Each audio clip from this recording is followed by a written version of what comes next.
Hello everyone, good morning. Welcome to our channel Ab Padhega India. तो आज है 25 अगस्त और आज के करंट अफेयर के जितने भी मोस्ट इंपॉर्टेंट क्वेश्चन हैं जो कि आपके आने वाले एग्जाम्स के लिए काफ़ी इंपॉर्टेंट हो सकते हैं, इस वीडियो में डिस्कस करेंगे।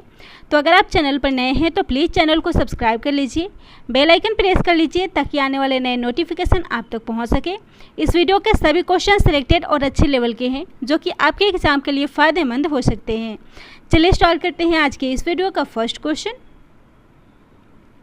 आज का पहला क्वेश्चन है, हाल ही में अंडर 20 विश्व एथलेटिक्स चैंपियनशिप में भारत की किस महिला खिलाड़ी ने लंबी कूद में सिल्वर मेडल जीता है?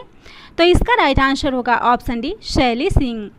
हाल ही में अंडर 20 विश्व एथलेटिक्स चैंपियनशिप में शैली सिंह ने लंबी कूद में सिल्वर मेडल जीता है और इसी के साथ इस चैंपियनशिप के इतिहास में लंबी कूद में यानी कि हाई जंप में सिल्वर मेडल जीतने वाली वह पहली भारतीय खिलाड़ी बन गई हैं। इस क्वेश्चन में बात हो रही है विश्व एथलेटिक्स अंडर 20 चैंपियनशिप की, जिसका आयोजन 18 अगस्त से 22 अगस्त तक केन्या की राजधानी नैरोबी में किया जा रहा था और इस चैंपियनशिप में भारत के अमित खत्री ने रेस वॉक में रजत पदक जीता है। अगला क्वेश्चन है, अमेरिका, ऑस्ट्रेलिया, भारत और किस देश की नौसेनाओं के बीच 26 अगस्त को मालाबार नौसैनिक अभ्यास आयोजित किया जाएगा? इसका राइट आंसर होगा ऑप्शन सी, जापान। यानी कि अमेरिका, ऑस्ट्रेलिया, भारत और जापान के नौसेनाओं के बीच इस अभ्यास को आयोजित किया जाएगा। यह मालाबार नौसैनिक अभ्यास 26 अगस्त को अमेरिका के गुआम द्वीप पे किया जाएगा। यह गुआम द्वीप फिलीपींस से 2500 किलोमीटर पूर्व में स्थित है और यह अभ्यास 4 दिन तक आयोजित किया जाएगा। यह वार्षिक नौसैनिक अभ्यास है जो हिंद महासागर और प्रशांत महासागर में बारी बारी से आयोजित किया जाता है। इस क्वेश्चन में बात हो रही है 2021 में हो रहे एक्सरसाइज की। तो 2021 के कुछ इंपॉर्टेंट एक्सरसाइज हुए हैं, उन्हें भी देख लेते हैं। इसमें पहला है, भारत और कतर के बीच हाल ही में द्विपक्षीय समुद्री अभ्यास जायर अल बहर का दूसरा संस्करण आयोजित हुआ था, जबकि एक्सरसाइज कंकड़ 2021 को भारत और ब्रिटेन के बीच होने वाला एक्सरसाइज है जो हाल ही में आयोजित हुआ था। अल मोहद अल हिंदी 2021 नौसैनिक एक्सरसाइज भारत और सऊदी अरब के बीच हुआ था। वही द्विपक्षीय अभ्यास जायद तलवार भारत और यूएई यानी कि संयुक्त अरब अमीरात के बीच आयोजित किया गया था। अगला क्वेश्चन है, हाल ही में सूचना और प्रसारण मंत्रालय के नए सचिव कौन बने हैं? इसका राइट आंसर होगा ऑप्शन ए, अपूर्व चंद्र। सूचना प्रसारण मंत्रालय के नए सचिव अपूर्व चंद्र को बनाया गया है। तो यहाँ बात हो रही है सूचना एवं प्रसारण मंत्रालय की, जिसके मंत्री है अनुराग सिंह ठाकुर और इस नियुक्ति से पहले अपूर्व चंद्र 1 अक्टूबर 2020 से श्रम और रोजगार मंत्रालय में सचिव के रूप में कार्यरत थे। अगला क्वेश्चन है, दिल्ली आदर्श नगर स्थित राजकीय बाल विद्यालय का नाम किस ओलंपिक पदक विजेता के नाम पर रखा गया है? इसका राइट आंसर होगा ऑप्शन सी, रवि कुमार दहिया। आदर्श नगर स्थित राजकीय बाल विद्यालय अब रवि कुमार दहिया के नाम से जाना जाएगा। ओलंपिक चैंपियन और रजत पदक विजेता रवि कुमार दहिया ने स्कूली पढ़ाई इसी स्कूल से पूरी की और टोक्यो ओलंपिक 2020 में उन्होंने पुरुषों की 57 किलोग्राम भार वर्ग में रजत पदक जीता था।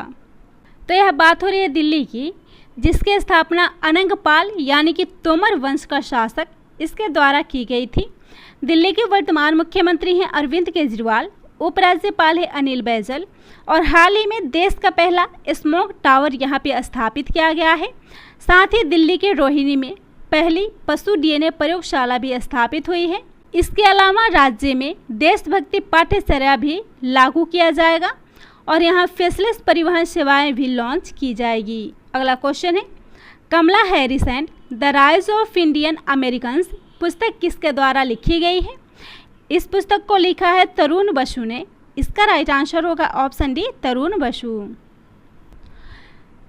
56 वर्षीय कमला हैरिस पहली महिला, पहली अश्वेत अमेरिकी और उपराष्ट्रपति चुने जाने वाली पहली दक्षिण एशियाई अमेरिकी हैं और यह पुस्तक उनके सार्वजनिक सेवा, संघर्ष और कड़ी मेहनत तथा प्रवासी भारतीयों की सफल होने की क्षमता की एक कहानी है। तो इस क्वेश्चन में बात हो रही है इम्पोर्टेंट बुक और ऑथर की। तो 2021 में आए कुछ इम्पोर्टेंट बुक और उसके ऑथर को भी देख लेते हैं। इसमें हाल ही में आया था the great Hindu civilisation achievement neglect voice and the way forward, जिसको लिखा था लेखक और पूर्व राजनायक पवन के वर्मा ने। How the earth got its beauty, इसको सुधा मूर्ति ने लिखा है। The year that was not the diary of a 14 year old, इसको ब्रिशा जैन ने लिखा है। अ बेगम and a Rani, Hazrat Mahal and Lakshmibai इन 1857, जिसको लिखा है रुद्रांश मुखर्जी ने। अगला क्वेश्चन है, हाल ही में प्रमुख त्यौहार ओणम किस राज्य में मनाया गया है? तो इस त्यौहार को केरल में मनाया जाता है। इसका राइट आंसर होगा ऑप्शन ए केरल। और यह भारतीय राज्य केरल में मनाया जाने वाला एक वार्षिक फसल उत्सव है जो सितंबर में राजा महाबली के स्वागत में प्रतिवर्ष आयोजित किया जाता है और जो 10 दिनों तक चलता है। इसकी शुरुआत 12 अगस्त को हुई थी तथा इसका समापन 23 अगस्त को किया जाएगा। यहाँ बात हो रही है केरल की। राजधानी है तिरुवनंतपुरम, मुख्यमंत्री है पिनराई विजयन और राज्यपाल है आरिफ मोहम्मद खान। वहीं बात करें और राज्यों के महत्वपूर्ण उत्सव की, इसमें पहला है महाराष्ट्र। तो महाराष्ट्र का महत्वपूर्ण त्यौहार है गुड़ी पड़वा, जो नव वर्ष के आरंभ में इस त्यौहार को मनाया जाता है।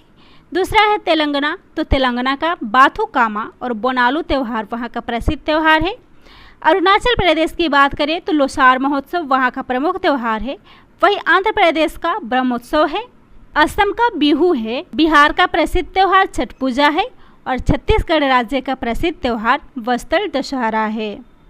अगला क्वेश्चन है, अगस्त 2021 में निम्नलिखित में से कहाँ पहला रोइंग सिनेमा स्थापित किया गया है? इसका राइट आंसर होगा ऑप्शन डी लद्दाख में। लद्दाख में हाल ही में पहला रोइंग सिनेमा स्थापित किया गया है। तो 22 अगस्त 2021 को एक निजी कंपनी द्वारा लद्दाख में एक इन्फ्लेटेबल थिएटर स्थापित करने के साथ ही इस केंद्र शासित प्रदेश को अपना पहला रोइंग सिनेमा हॉल मिला है। कंपनी पिक्चर टाइम डिजिप्लेक्स ने 11,562 फीट की ऊंचाई पर स्थापित इस थिएटर को विश्व के सबसे ऊंचे थिएटर होने का दावा किया है। थिएटर के शुभारंभ पर लद्दाख के चांगपा खनाब दोषों पर समीक्षकों द्वारा प्रशंसित लघु फिल्म शेकुल को प्रदर्शित किया गया है। हाल ही में रिलीज हुई इस फिल्म बेल बॉटम की स्पेशल स्क्रीनिंग भी की गई है। और सुशील चौधरी पिक्चर टाइम डिजिप्लेक्स के वर्तमान संस्थापक और सीईओ हैं। अगला क्वेश्चन है, किसने खेल के क्षेत्र में एक व्यापक प्रतिभा खोज अभियान शुरू किया है? तो इसका राइट आंसर होगा ऑप्शन सी मध्य प्रदेश। हाल ही में मध्य प्रदेश ने एक व्यापक प्रतिभा खोज अभियान को शुरू किया है और इस अभियान के तहत नए प्रतिभाशाली खिलाड़ियों को ढूंढकर उन्हें राज्य के 18 खेल एकेडमियों में प्रशिक्षण देने का निर्णय लिया गया है। शारीरिक शक्ति और खेलों में दक्षता के आधार पर विश्व स्तरीय खेल सुविधाओं से युक्त 18 एकेडमियों में कोचिंग और प्रशिक्षण के माध्यम से होनहार खिलाड़ियों को तैयार किया जाएगा। बात हो रही है मध्य प्रदेश की। तो राजधानी है भोपाल, मुख्यमंत्री है शिवराज सिंह चौहान और राज्यपाल है मंगू भाई छगन भाई पटेल। अगला क्वेश्चन है, किस राज्य में कोविड-19 प्रभावित आजीविका सहायता योजना शुरू हुई है? इसका राइट आंसर होगा ऑप्शन बी मणिपुर। हाल ही में मणिपुर सरकार द्वारा कोविड-19 से प्रभावित आजीविका सहायता योजना शुरू की गई है और यह योजना उन लोगों को सहायता प्रदान करेगी जो कोविड-19 से बुरी तरह से प्रभावित हुए हैं। इस योजना का उद्देश्य है उन लोगों को 5,000 रुपये की मौद्रिक सहायता प्रदान करना जिनका जीवन मणिपुर में कोविड-19 के प्रकोप से प्रतिकूल रूप से प्रभावित हुआ है। बात हो रही है मणिपुर की, जो भारत का एक पूर्वोत्तर राज्य है और इसका पड़ोसी राज्य है उत्तर में नागालैंड, दक्षिण में मिजोरम, पश्चिम में असम और पूर्व में इसकी सीमा से सटा हुआ म्यांमार। इसकी राजधानी है इम्फाल। राज्यपाल है ला गणेशन, मुख्यमंत्री हैं एन वीरेंद्र सिंह। विधानसभा सीट है 60, राज्यसभा सीट है 1 और लोकसभा सीट है 2।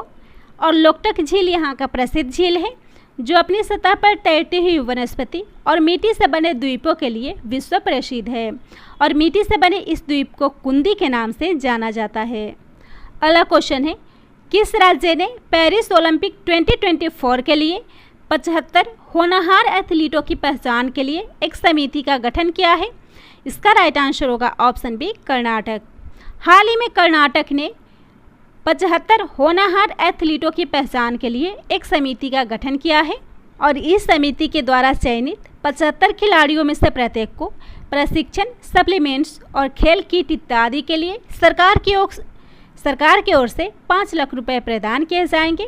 इसमें भारत के पूर्व हॉकी खिलाड़ी भिया रघुनाथ, तैराकी कोच निहार अमीन और स्टार शटलर अनूप श्रीधर को इस उच्च स्तरीय समिति में शामिल किया गया है और यह पहल मुख्यमंत्री बसवराज बोम्मई के अमृत स्पोर्ट्स एडॉप्शन कार्यक्रम के तहत है।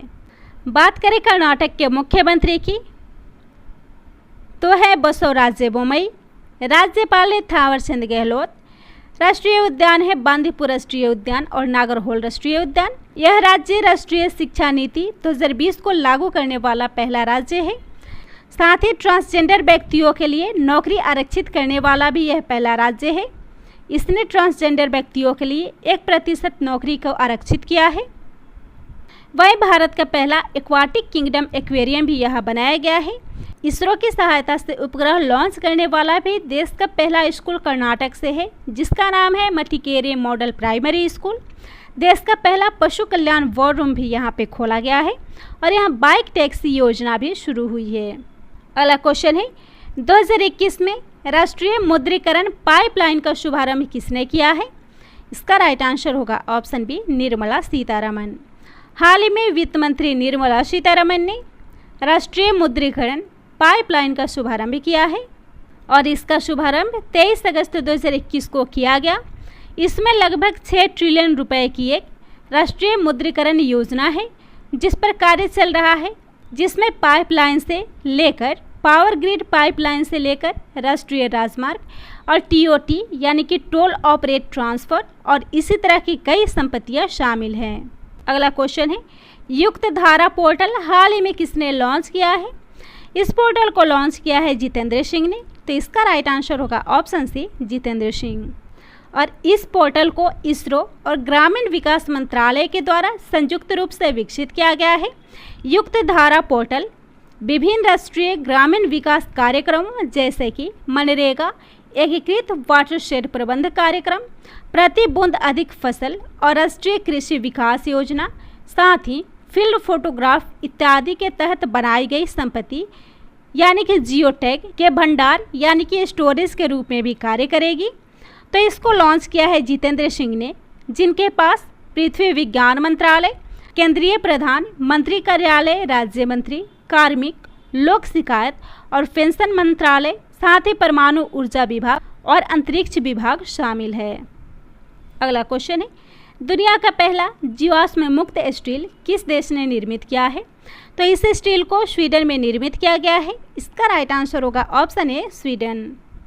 Swedish green steel venture hybrid, जिसने कोयले का उपयोग किए बिना उत्पादित स्टील की दुनिया की पहली ग्राहक डिलीवरी की है। इस स्टील को hydrogen breakthrough iron making technology का उपयोग करके बनाया गया था, जो कोयले और कोक के बजाय 100% जीवाश्म मुक्त हाइड्रोजन का उपयोग करता है। इस्पात उत्पादन में कोयले और कोक के बजाय 100% जीवाश्म मुक्त हाइड्रोजन का उपयोग किया गया है। तो इसको निर्मित किया है स्वीडन ने, जिसकी राजधानी है स्टॉकहोम, करेंसी है क्रोना और प्रधानमंत्री हैं स्टीफन लोफेन। अगला क्वेश्चन है पहला स्वदेशी मोटर चालित व्हील चेयर न्यू बोल्ट को किस संस्थान ने विकसित किया है? तो इस व्हील चेयर को विकसित किया है आईआईटी मद्रास ने। इसका राइट आंसर होगा ऑप्शन ए, आईआईटी मद्रास। और इस व्हील चेयर की अधिकतम गति 25 किलोमीटर प्रति घंटा है। इसको आईआईटी मद्रास ने विकसित किया है। तो हाल ही में आईआईटी मद्रास ने ई रिक्शा के लिए भारत की पहली स्वदेशी मोटर को भी विकसित किया है। साथ ही एनबी ड्राइव नाम से एक एआई एल्गोरिदम को भी इसने विकसित किया है। वही बात करें आईआईटी रोपड़ की, तो इसने चिकित्सा ऑक्सीजन क्षमता 3 गुना बढ़ाने के लिए एमलेक्स डिवाइस को विकसित किया है। साथ ही कोवी होम नाम से एक कोविड-19 परीक्षण किट भी आईआईटी हैदराबाद के द्वारा विकसित किया गया है। आज का लास्ट क्वेश्चन है 23 से 27 अगस्त 2021 तक निम्न में से कौन सा दिवस मनाया जाएगा? इसका राइट आंसर होगा ऑप्शन ए जल सप्ताह दिवस। 23 से 27 अगस्त 2021 तक जल सप्ताह दिवस के रूप में मनाया जाएगा।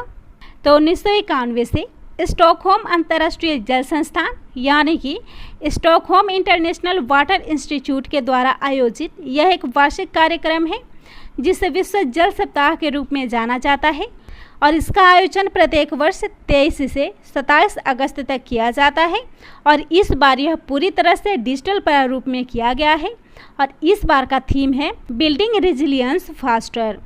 तो इसको मनाने की घोषणा सीवी यानी कि स्टॉकहोम इंटरनेशनल वाटर इंस्टीट्यूट के द्वारा की गई थी, जिसके निदेशक है टोरगनी होल्मग्रेन और इसका मुख्यालय है स्टॉकहोम, स्वीडन। तो यह था आज के इस वीडियो का मोस्ट इम्पोर्टेंट क्वेश्चन। वीडियो पसंद आता हो तो वीडियो को शेयर कीजिएगा, चैनल को सब्सक्राइब कीजिएगा।